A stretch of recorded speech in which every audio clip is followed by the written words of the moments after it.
नहमदुहु व नुसल्ली अला रसूलिहिल करीम अम्मा बाद फ़ाऊज़ु बिल्लाहि मिनश शैतानिर रजीम बिस्मिल्लाहिर रहमानिर रहीम।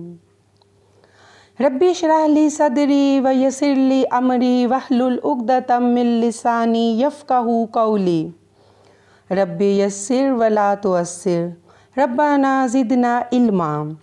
अल्लाहुम्मा फ़क़िहना फ़िद्दीन अल्लाहुम्मा फ़क़िहना फ़िद्दीन अल्लाहुम्मा फ़क़िहना फ़िद्दीन आमीन। मुअज़्ज़ज़ सामईन कराम, अस्सलामु अलैकुम व रहमतुल्लाहि व बरकातुहू। रमज़ानुल मुबारक का मुक़द्दस और बाबरकत महीना बस आया ही चाहता है। इसी मुनासबत से हम आपके लिए ये सिलसिला शुरू कर रहे हैं जिसमें हम कुरान और सही हदीस की रोशनी में इस माह मुबारक की अहमियत और इसको किस तरह गुजारे आपके सामने रखेंगे। सबसे पहले एक बात की तरफ आप लोगों की तवज्जो करवाना चाहूँगी कि बाज़ लोग रमज़ान से पहले रोज़े रखना शुरू कर देते हैं, जिसके बारे में अल्लाह के नबी सल्लल्लाहु अलैहि वसल्लम ने मना फरमाया। सही बुखारी 1914।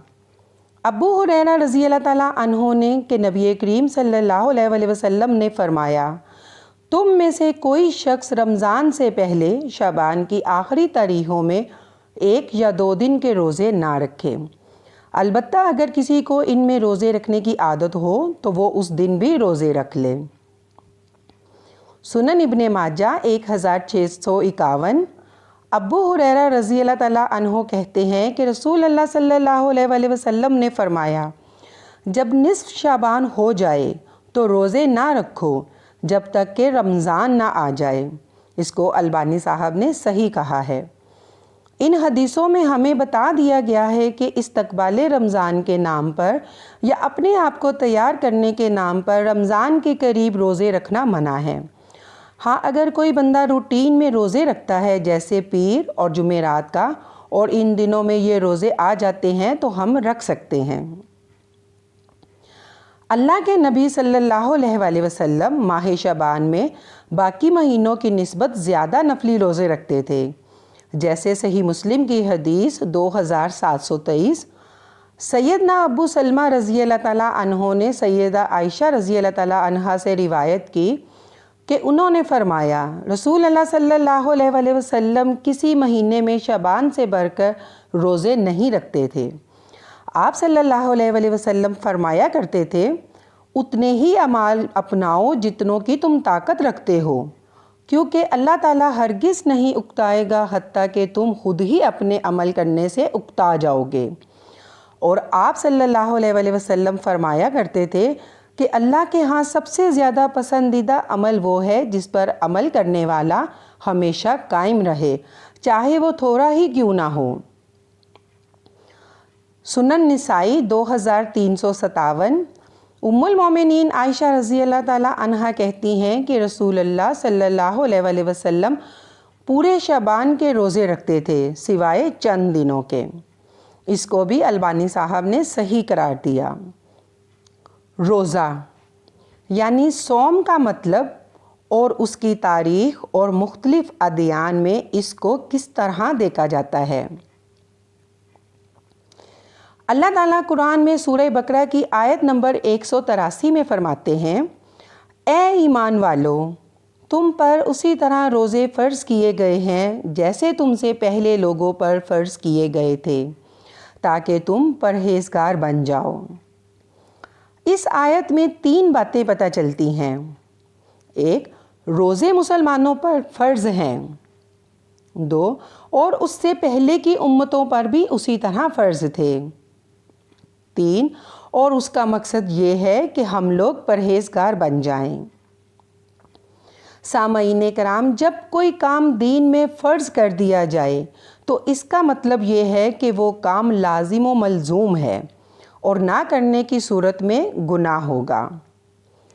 इस्लाम के 5 सतून या बुनियादें हैं, यानी इस्लाम की इमारत 5 सतूनों पर खड़ी है और अगर एक सतून भी गिर जाए या कमज़ोर हो जाए तो पूरी इमारत गिर जाएगी या कमज़ोर हो जाएगी।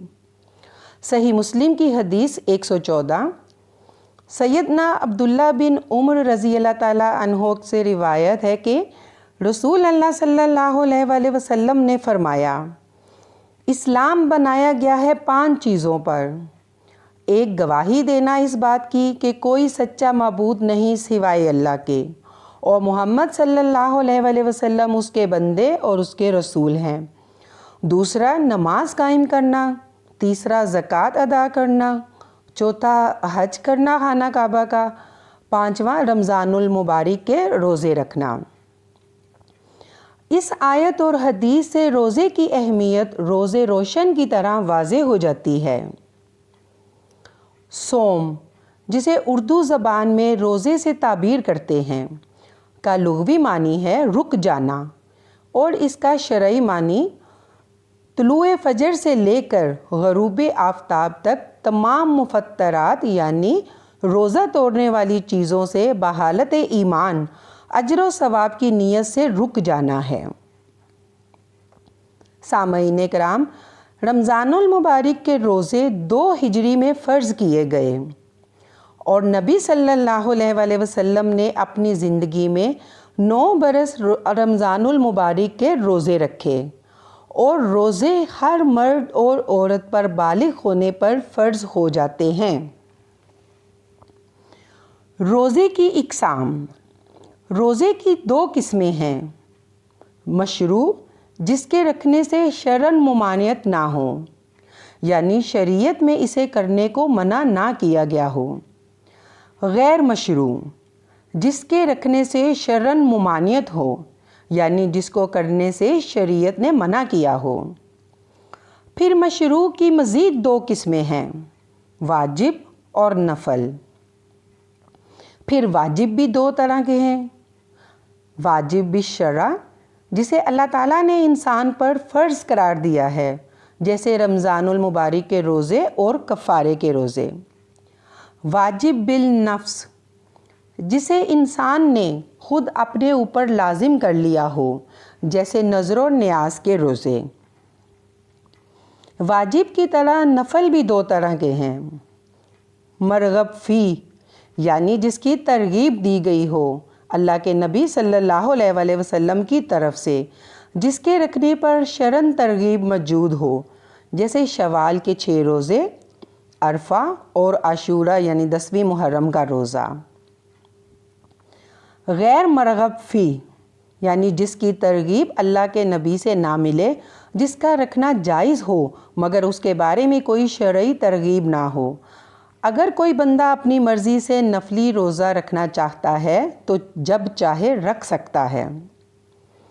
غیر مشروع بھی 2 قسم پر ہے: حرام، جیسے یوم عید کا روزہ اور ایام تشریق یعنی ذوالحجہ کی 11، 12 اور 13 کا روزہ۔ اور مکروہ، یعنی صرف جمعے کے دن کا یا رمضان سے پہلے 1 یا 2 دن کا روزہ رکھنا مکروہ ہے۔